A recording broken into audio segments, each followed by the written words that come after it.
जय हिंद सभी को। चलिए आज हम लोग अपनी क्लास को आगे कंटिन्यू करते हैं। अप्रैल करंट अफेयर्स के दो पार्ट पढ़ चुके हैं। अगर आप लोगों ने अप्रैल करंट अफेयर्स के दो पार्ट ना देखे हों तो अप्रैल करंट अफेयर्स से वो दो पार्ट आप लोग निश्चित रूप से देख लीजिएगा। आज हम लोग अप्रैल करंट अफेयर्स का तीसरा पार्ट पढ़ेंगे। देखिए अप्रैल करंट अफेयर्स के अभी हो सकता है आपका पार्ट 4 और पार्ट 5 भी आए, तो यहाँ से हम केवल आपके इम्पोर्टेंट क्वेश्चन को ही टच कर रहे हैं और उससे रिलेटेड जो अन्य क्वेश्चन भी होते हैं साथ में ही बताते जाते हैं, जो जीके पोर्शन भी आपका कवर होता जाता है। और अगली बात आपसे कहेंगे कि आप सबका बहुत बहुत धन्यवाद है जो आप लोगों ने इतना प्रेम और स्नेह दिया, और तेजी से शेयर करते जाइएगा। ज़्यादातर जितने भी आपके स्टडी ग्रुप्स हैं अपने मित्रों के साथ ज़्यादा से ज़्यादा शेयर करिएगा, तो उनका भी फायदा होगा। इसके साथ साथ ज़्यादा से ज़्यादा लोग जुड़ेंगे तो अपना ग्रुप भी बड़ा ग्रुप होगा, और ज़्यादा से ज़्यादा ग्रुप इसलिए ऐड करेंगे ज़्यादा से ज़्यादा लोगों को क्योंकि अभी आने वाले समय में जीएस से संबंधित बहुत से वीडियो आपके आने वाले हैं। अभी जैसे आप लोगों ने पिछले कुछ वीडियो ना देखे हो तो देख लीजिएगा। जैसे भारत चीन युद्ध से संबंधित वीडियो डाला है, उसमें काफ़ी चीज़ें हमने काफ़ी पॉइंट ऑफ व्यू को कवर किया है बहुत कम समय में। तो चलिए आज हम लोगों का अप्रैल करंट अफेयर्स का शुरुआत करते हैं। जैसे कि एक टॉपिक हमने और डाला था कि लॉकडाउन के समय में जितने भी इम्पोर्टेंट ऐप्स आए थे उन सब पर हमने वीडियो डाल दिया था।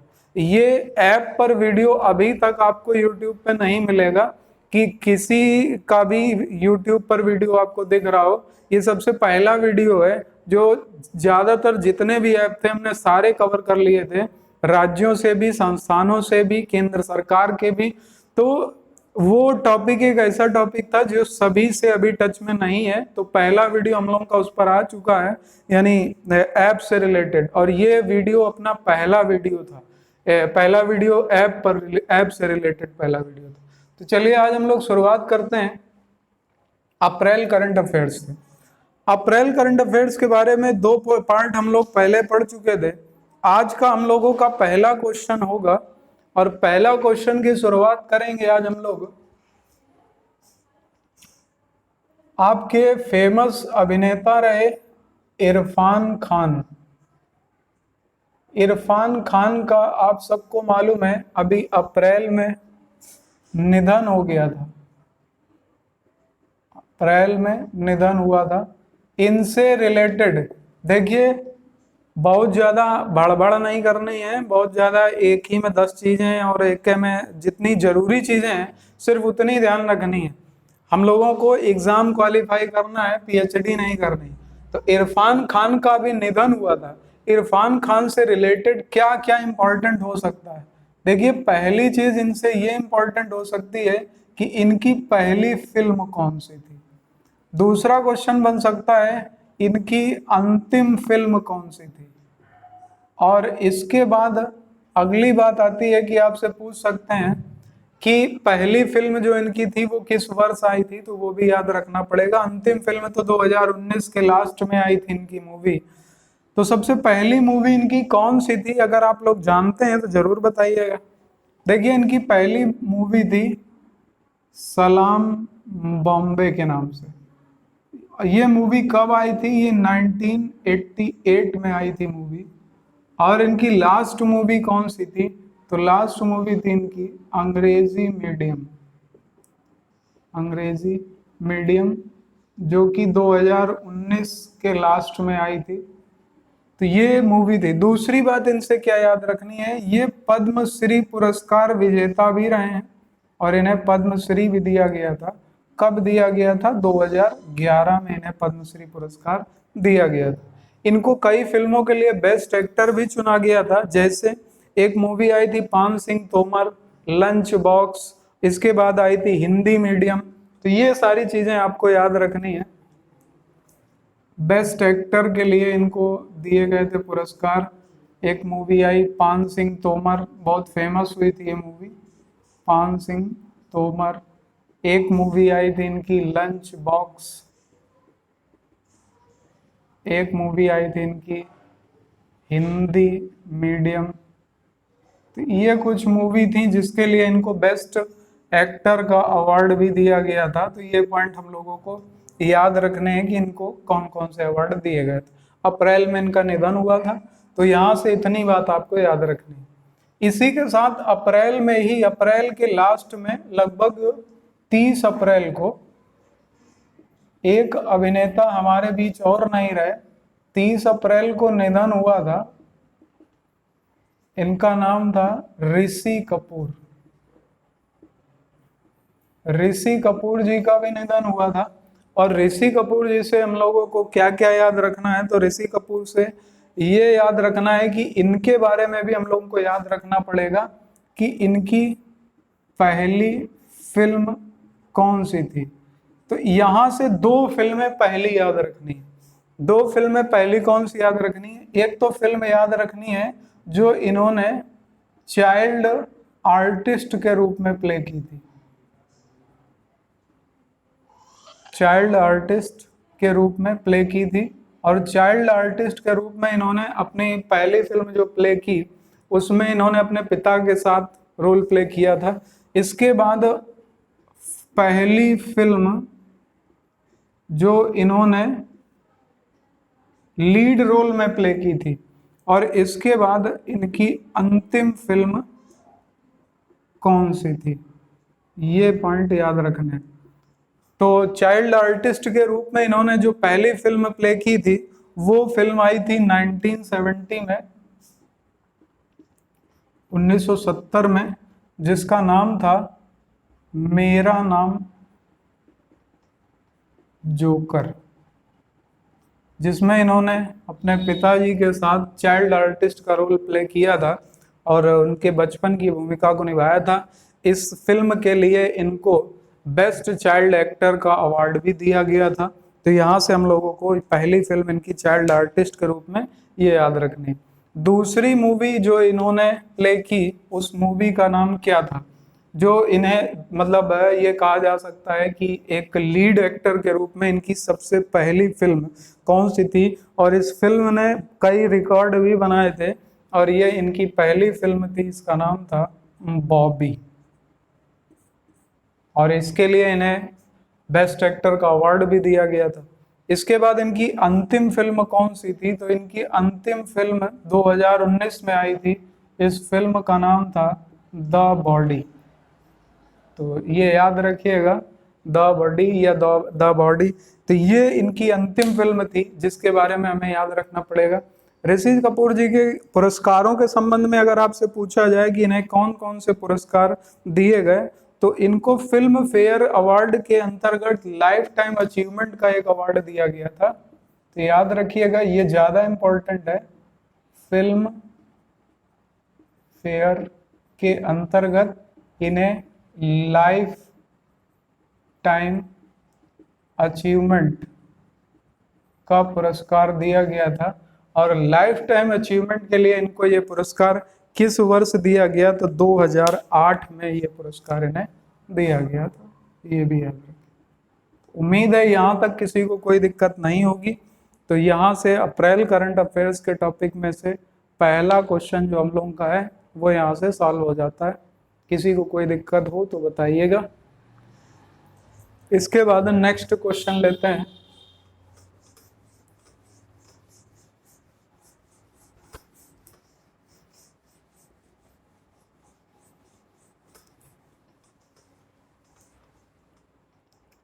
अगला क्वेश्चन है, पोकर्स इंडिया के नए ब्रांड एम्बेसडर कौन बने? पोकर्स स्टार इंडिया भी बोल सकते हैं, पोकर्स स्टार इंडिया के नए ब्रांड एम्बेसडर कौन बने, बताइएगा। चलिए, पोकर्स ब्रांड एम्बेसडर के बारे में जानने के पहले कुछ नए ब्रांड एम्बेसडर जो बने हैं उनके बारे में भी देख लेते हैं। जैसे एक अगला इंपॉर्टेंट है, अभी IDFC फर्स्ट बैंक के, IDFC फर्स्ट, इसका नाम बदल गया है, IDFC फर्स्ट हो गया है। IDFC फर्स्ट बैंक के पहले ब्रांड एम्बेसडर कौन बने? शायद आपको मालूम हो, अभी पेप्सिको के ब्रांड एम्बेसडर भी बदल गए हैं। पेप्सिको का ब्रांड एम्बेसडर कौन है? इसके बाद आपसे पूछा जा सकता है कि टाटा पावर के ब्रांड एम्बेसडर कौन बने? टाटा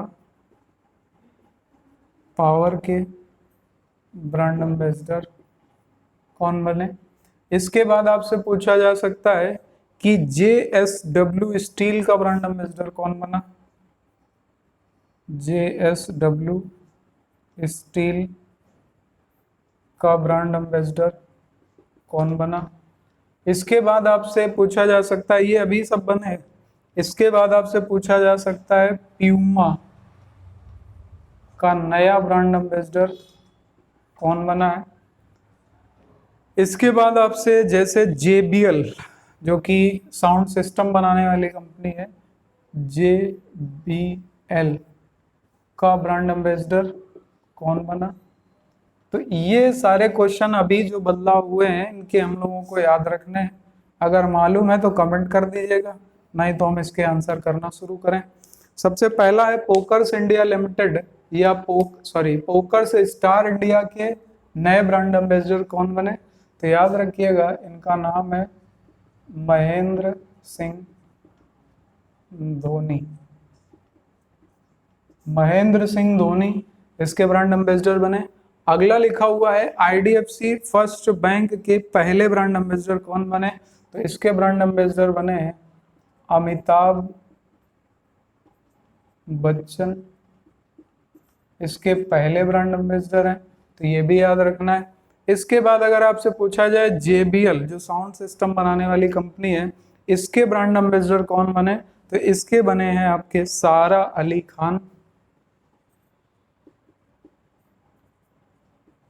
सारा अली खान। इसके बाद अगला पॉइंट लिखा हुआ है पेप्सिको का नया ब्रांड एम्बेसडर कौन बना है? तो ये बने Shefali Verma.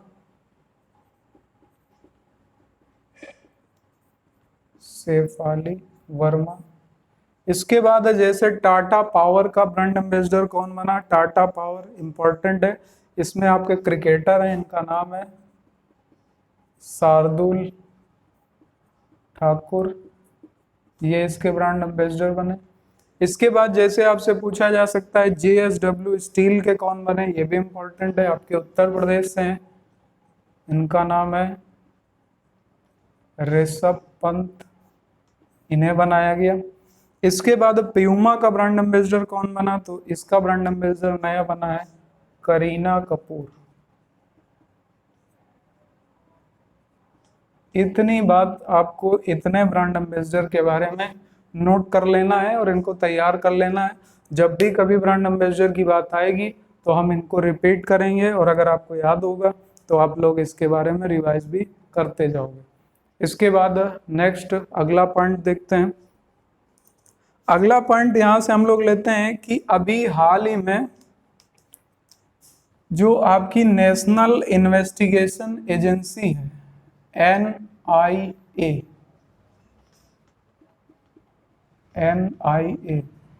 National investigation agency, national investigation agency किस अपने पहले विदेशी केस पर काम कर रही है, यानी किस देश का इसे पहला विदेशी केस मिला है जिस पर यह काम कर रही है? तो नोट कर लीजिएगा NIA का पहला विदेशी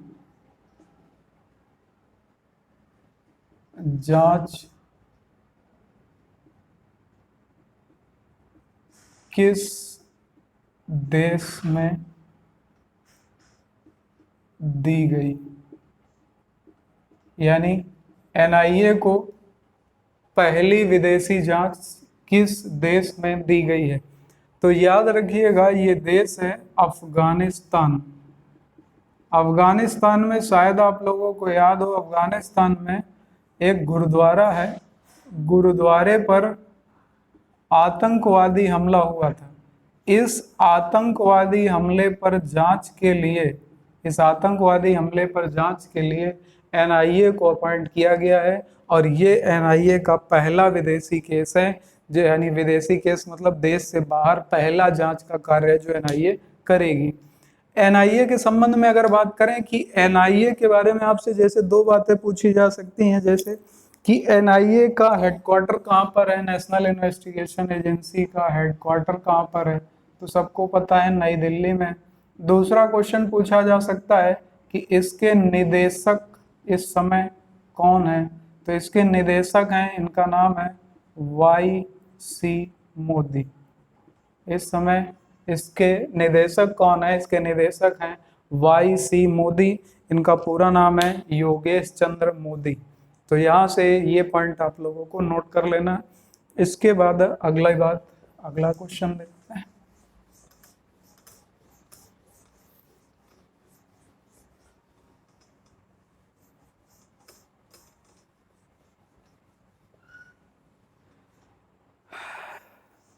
नेक्स्ट क्वेश्चन है कि अभी शायद आप लोगों ने सुना होगा कि अभी हाल ही में BMW इंडिया के नए अध्यक्ष और सीईओ बने हैं, इनका नाम क्या है, और ये इसका कार्य संचालन वाले पहले सीईओ बने हैं। इनका नाम है रुद्र तेज सिंह। ये सिर्फ वन लाइन में आप लिख लीजिएगा, BMW इंडिया के नए एमडी व सीईओ कौन बने, इनका नाम है रुद्र तेज सिंह, नोट कर लीजिएगा। और ये पहले भारतीय मूल के संचालक हैं। इसके बाद अगला पॉइंट है कि अभी टॉम एंड जेरी, आप लोगों ने कार्टून देखा होगा, टॉम एंड जेरी कार्टून के निर्माता जिनका अभी हाल ही में निधन हो गया, इनका नाम क्या है। टॉम एंड जेरी कार्टून के डिजाइन करता या निर्माता जिनका अभी निधन हो गया, इनका नाम क्या है। इनका नाम है जीन डाइस। जीन डाइस जो कि टॉम एंड जेरी के डिजाइन करता थे, जिन्होंने इस कार्टून का डिजाइन किया था, या आप यहाँ पर यह भी लिख सकते हो, इसका डिजाइन करता जो थे वो थे जीन डाइस, जिनका भी हाल ही में निधन हो गया। एक पॉइंट आपको यहाँ से और याद रखना है, एक क्रिकेट में मेथड चलता है जिसे कहा जाता है डीएल मेथड। इस डीएल मेथड के जनक जिनका अभी निधन हो गया, इनका नाम क्या है। देखिए डीएल मेथड जो है इसका फुल फॉर्म है डकवर्थ लुइस मेथड,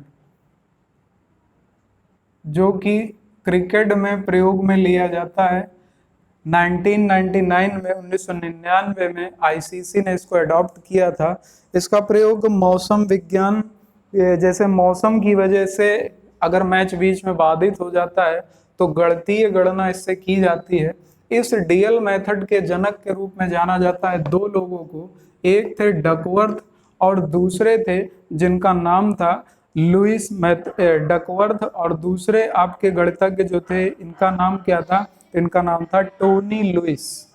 और ये जो दूसरे थे टोनी लुइस, इन्हीं टोनी लुइस का अभी हाल ही में निधन हो गया। तो यहाँ से याद रखना है कि टोनी लुइस का निधन हुआ, यह मूल रूप से क्या थे, तो ये डीएल मेथड के जनक थे। दो मित्र थे, एक थे डकवर्थ और एक थे लुइस। ये दोनों ही मूल रूप से गणितज्ञ थे जिन्होंने मिल करके डीएल मेथड को इजाद किया।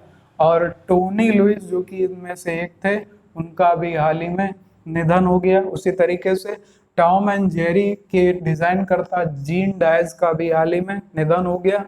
अभी हम लोगों ने दो आपके अभिनेताओं का नाम भी पढ़ा, ऋषि कपूर और इरफान खान, जिनकी अभी हाल ही में मृत्यु हो गई थी। उसके बाद अगला पॉइंट देख लेते हैं। तो डकवर्थ लुइस के बारे में यहाँ से याद रखिएगा, ये दोनों क्या थे, गणितज्ञ थे। और टोनी लुइस जिनका भी हाल ही में निधन हो गया। डीएल मेथड आईसीसी ने कब अडॉप्ट किया था, 1999 में, 1999। इसके बाद नेक्स्ट क्वेश्चन देख लेते हैं। नेक्स्ट क्वेश्चन जैसे आपसे पूछा जा सकता है कि नासा के सूर्य के अध्ययन के लिए जो मिशन तैयार किया है, इस मिशन का नाम क्या है? तो नासा के सूर्य अध्ययन मिशन का नाम क्या रखा गया है, बताइए।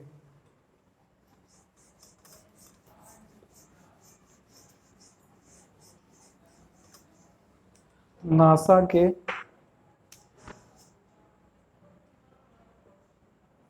सूर्य अध्ययन मिशन का नाम क्या है, बताइएगा। नासा आप लोग जानते ही हैं कहाँ की है, यूएसए। इसका नाम है सनराइज।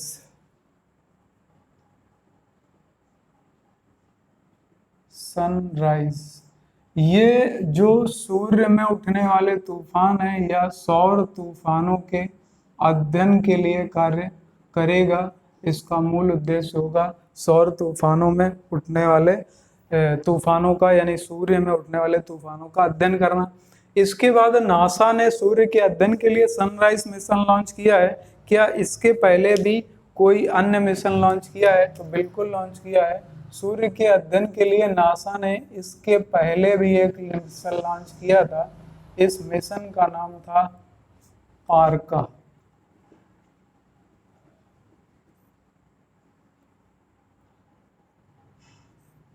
पार्का मिशन, तो ये भी याद रखिएगा।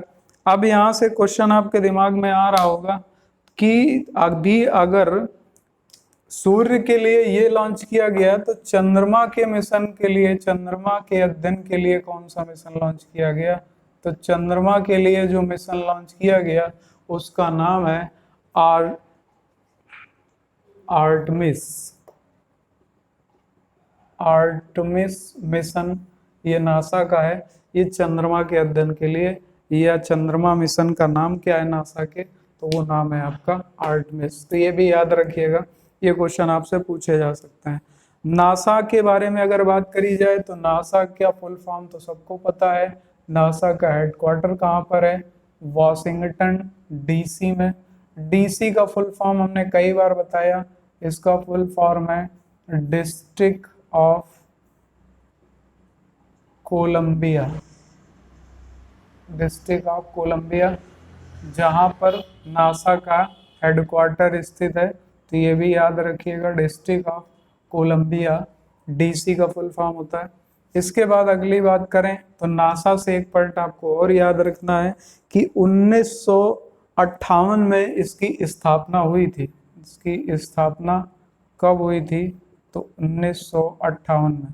कमेंट करके बताइएगा 1958 में भारत में किस एक संस्था की स्थापना हुई थी। इसके बाद इसके इस समय अध्यक्ष कौन है, यानी इसके इस समय चीफ कौन है? इनका नाम है जिम ब्रेडस्टीन। इनका नाम है जिम ब्रेडस्टीन। ये इस समय चीफ हैं। अब नासा संस्था है आपके कहाँ की? तो ये यूएसए की बेस्ड संस्था है। यूएसए से आपको 2 पॉइंट और याद रखने होंगे। जैसे एक क्वेश्चन आपसे पूछ लिया जाए, मान लीजिए कि विश्व की सबसे अधिक समय तक अंतरिक्ष में रहने वाली महिला का क्या नाम? तो नोट कर लीजिएगा, सबसे लंबे समय तक अंतरिक्ष में रहने वाली महिला। सबसे लंबे समय तक अंतरिक्ष में रहने वाली महिला पूरे विश्व में, इनका नाम क्या है? अगर मालूम है तो इनका नाम बताइएगा जल्दी से। इनका नाम है Christina Koch. Christina Koch. Christina Koch total 328 दिन अंतरिक्ष में रहीं, और अंतरिक्ष में रहने के साथ ही इन्होंने ये वर्ल्ड रिकॉर्ड बना दिया, जो कि सबसे अधिक समय तक रहने का था। अंतरिक्ष से आपको एक पॉइंट और याद रखना है, क्रिस्टीना कोच की ही एक सहयोगी और हैं जिनको इनके साथ याद रखना होगा, दो लोगों का नाम। इनकी दूसरी सहयोगी जिनका नाम है जेसिका मीर, जेसिका मीर, ये दो हैं।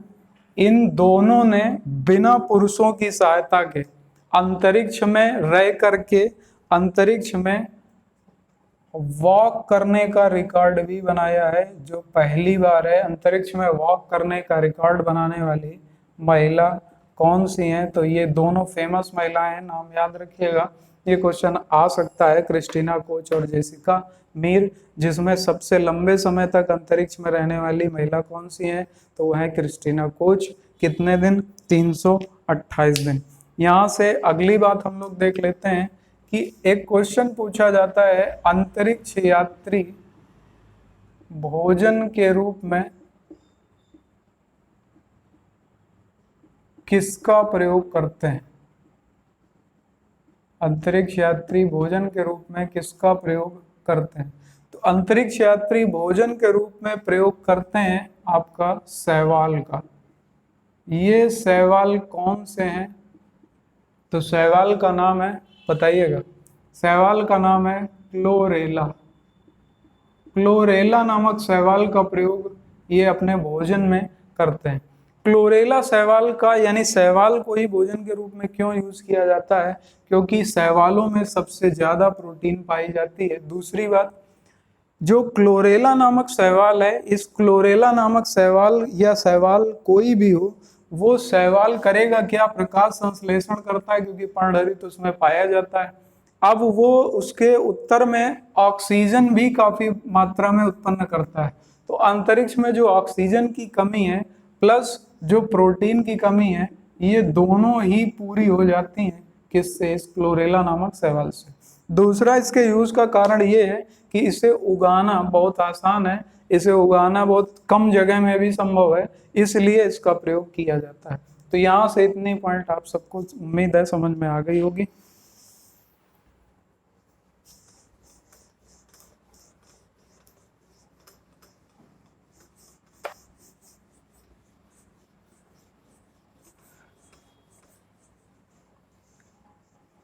इसके बाद अगला पॉइंट देख लेते हैं, दुनिया के सबसे बुजुर्ग व्यक्ति Guinness book of world record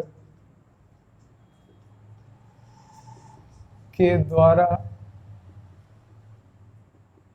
दुनिया का सबसे बुजुर्ग व्यक्ति किसे चुना गया, और इसके लिए इनको एक सर्टिफिकेट भी दे दिया गया, क्योंकि ये दुनिया के अब सबसे बुजुर्ग व्यक्ति हैं। तो याद रखिएगा, इनका नाम क्या है? इनका नाम है Bob Behnken. Bob Behnken. Bob Behnken को दुनिया के सबसे बुजुर्ग व्यक्ति का अवार्ड दिया गया। ये इस समय जीवित हैं और इनकी उम्र है 112 वर्ष। ये अभी इनको अवार्ड दिया गया क्योंकि उसका कारण ये था, इनको अवार्ड दिया गया था लगभग मार्च के लास्ट में, 29 मार्च 2020 को। तो ये याद रखिएगा, क्योंकि अभी पिछले वीडियो में शायद आप लोगों ने पढ़ा होगा कि वहां पर हमने लिखाया था आपको कि दुनिया के जो सबसे बुजुर्ग व्यक्ति थे उनकी अभी हाल ही में मृत्यु हो गई थी, इसलिए मार्च में ही उनकी मृत्यु हुई थी। तो इसलिए अब नए दुनिया के सबसे बुजुर्ग व्यक्ति कौन है, तो वो है बॉब बेटन। इसके पहले कौन थे जिनकी अभी मृत्यु हो गई थी? तो इसके पहले व्यक्ति थे, इनका नाम बताइएगा, बता चुके हैं पिछले में। इनका नाम क्या था जो इसके पहले सबसे बुजुर्ग व्यक्ति थे? इनका नाम था चित्तेसे या चित्तेसु वतनबे। ये थे जापान के और इनकी आयु थी 112 वर्ष 355 दिन। तो ये याद रखिएगा, लेकिन अब ये जीवित नहीं है, इसलिए अब सबसे बुजुर्ग व्यक्ति कौन बने? Bob Behnken. बॉब बेटन हैं कहाँ के अगर ये पूछा जाए तो बॉब बेटन है ब्रिटेन के। ब्रिटेन के कहाँ के हैं? ब्रिटेन के। अब ब्रिटेन से हम लोगों को याद रखना है कि ब्रिटेन के इस समय, क्योंकि वहां पर राजशाही भी है, तो वहां पर जो इस समय राजा हैं उन्हें, उनका नाम क्या है? तो उनका नाम है प्रिंस चार्ल्स। और प्रिंस चार्ल्स अभी कोरोना पॉजिटिव भी हो गए थे, इसलिए भी ये फेमस थे। ब्रिटेन के इस समय प्रधानमंत्री कौन है? तो इस समय यहाँ के प्रधानमंत्री, इनका नाम है बोरिस जॉनसन। ये भी कोरोना पॉजिटिव हो गए थे, इसलिए अभी चर्चा में थे। इसलिए याद रखना है कि यहाँ के प्रधानमंत्री कौन है। ब्रिटेन की अगर बात करें तो ब्रिटेन की इस समय मुद्रा क्या है? तो यहाँ की मुद्रा है पाउंड स्टर्लिंग। ब्रिटेन की मुद्रा क्या है? तो यहाँ की मुद्रा है पाउंड स्टर्लिंग। पाउंड स्टर्लिंग यहाँ की मुद्रा है। अगर आपसे क्वेश्चन पूछा जाए कि ब्रिटेन की इस समय राजधानी कौन सी है, बताइएगा। ये तो मालूम होगा आप सबको कि ब्रिटेन की राजधानी इस समय कौन सी है। इस समय ब्रिटेन की राजधानी क्या है बताइए? Simple, London. ब्रिटेन की राजधानी लंदन। ब्रिटेन के बारे में एक पॉइंट आपको और याद रखना है कि ब्रिटेन अभी तक यूरोपियन यूनियन का सदस्य था, लेकिन अब इसने यूरोपियन यूनियन की सदस्यता त्याग दी है। यूरोपियन यूनियन का सदस्य अब ये नहीं है।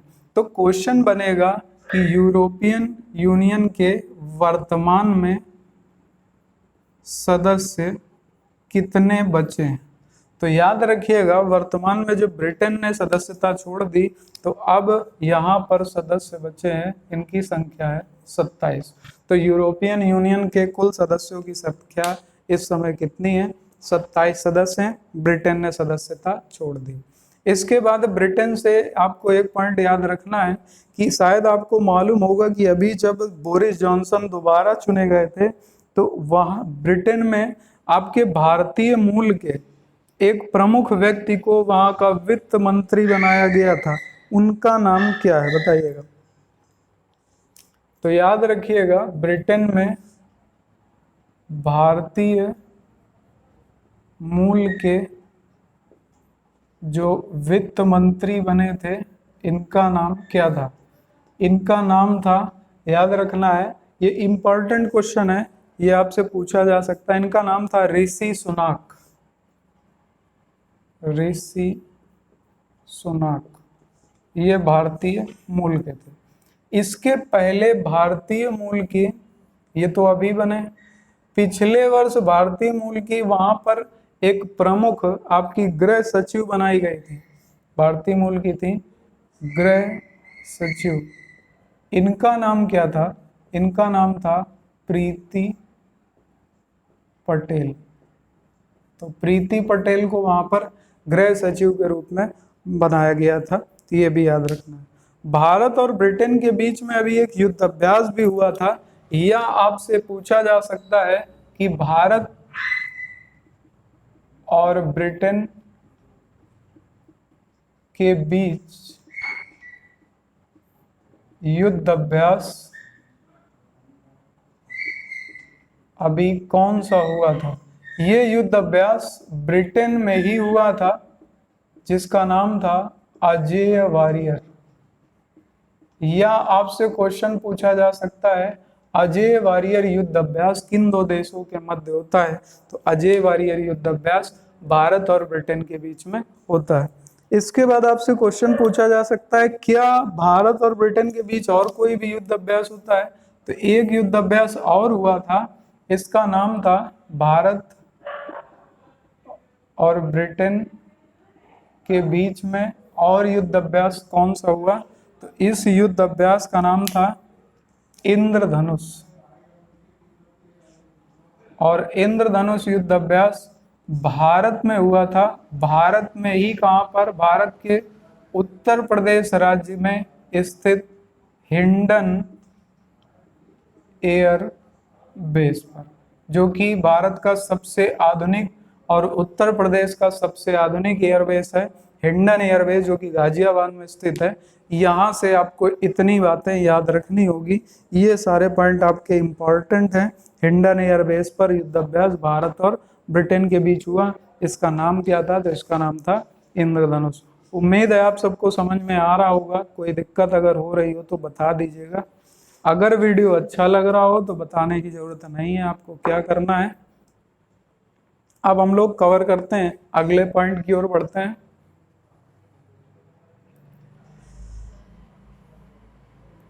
नेक्स्ट पॉइंट,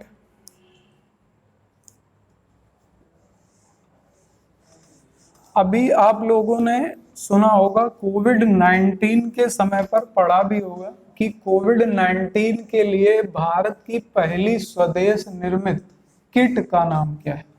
भारत की स्वदेश निर्मित पहली जैविक किट जो तैयार की गई, इसका नाम क्या है? तो लिख लीजिएगा पहला क्वेश्चन।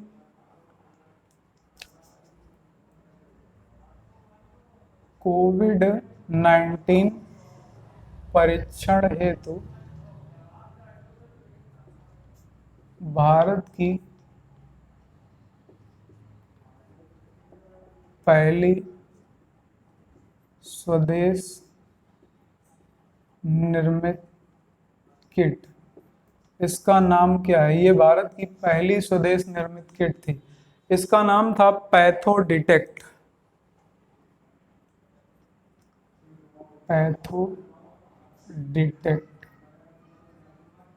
पैथो डिटेक्ट को कहाँ लॉन्च किया गया था? इसे पुणे में लॉन्च किया गया था, तो ये भी याद रखना है। इसे कहाँ लॉन्च किया गया? तो इसे पुणे में लॉन्च किया गया था। इसके बाद जो अगला क्वेश्चन याद रखना है वो मोस्ट इम्पॉर्टेंट है। इसमें भारत ने एक रिकॉर्ड भी बनाया था। इस किट को बनाने में मोस्टली 2 से 3 सप्ताह मिनिमम समय लगता है, 2 से 3 सप्ताह मिनिमम, या अगर आप मान लें तो हम बोल सकते हैं कि 1 महीने से ऊपर का ही समय लगेगा अगर कोई भी देश इसका निर्माण करे। लेकिन भारत ने यहाँ पर एक रिकॉर्ड बनाया और भारत ने इस किट को भारत ने इस किट को बनाने के लिए लगभग 2 से 3 महीने का समय लगता है, लेकिन भारत ने इसको 6 सप्ताह में ही तैयार कर दिया। ये अपने आप में एक अलग तरीके का रिकॉर्ड है कि इसका रिकॉर्ड 6 सप्ताह में निर्माण कर दिया भारत ने, और ये भी भारत ने विश्व में करके दिखा दिया। क्लोरोक्विन के बारे में आपको सबको पता है कि डाई क्लोरो, ये सारे पॉइंट हम आपको पहले बता चुके हैं, तो पिछले वीडियो अगर ना देखे हो तो वो भी देख लीजिएगा।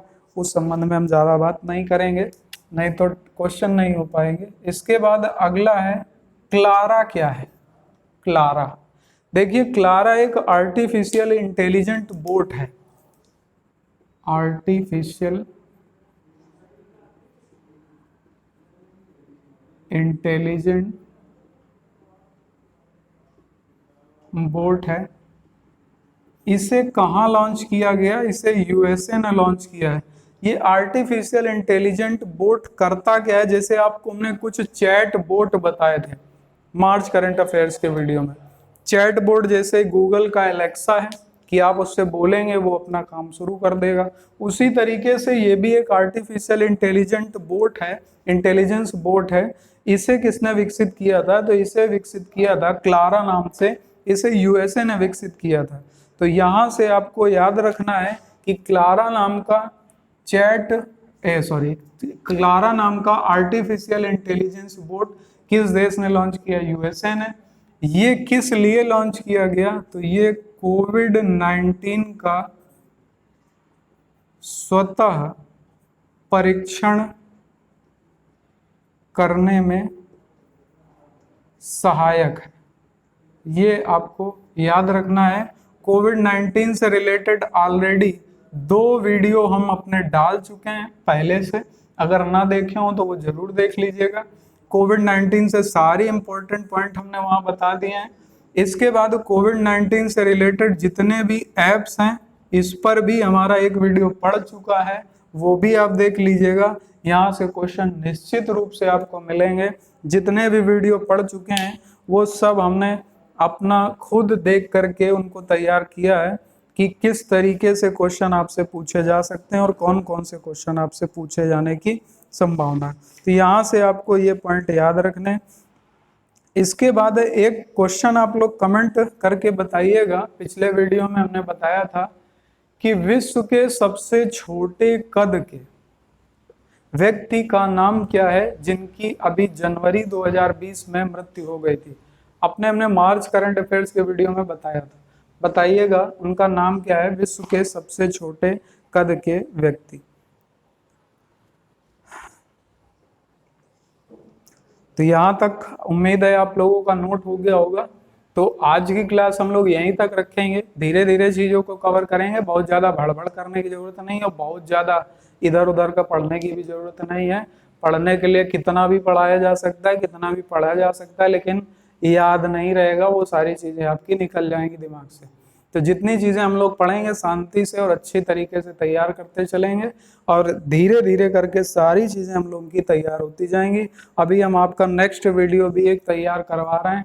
वो वीडियो होगा जितनी भी इम्पोर्टेंट बुक्स हैं उन सभी बुक्स को 2019 से लेकर 20 तक के बीच में जितनी भी इम्पोर्टेंट बुक हैं सबको कलेक्ट करके उसमें से भी छांट करके कि कौन सी बुक आपके क्वेश्चन पेपर में आ सकती है, उतनी बुक्स सिर्फ हम बताएंगे, आपको सिर्फ उतनी तैयार करनी होगी। तो मिलते हैं नेक्स्ट वीडियो में, तब तक के लिए सभी को जय हिंद, वंदे मातरम।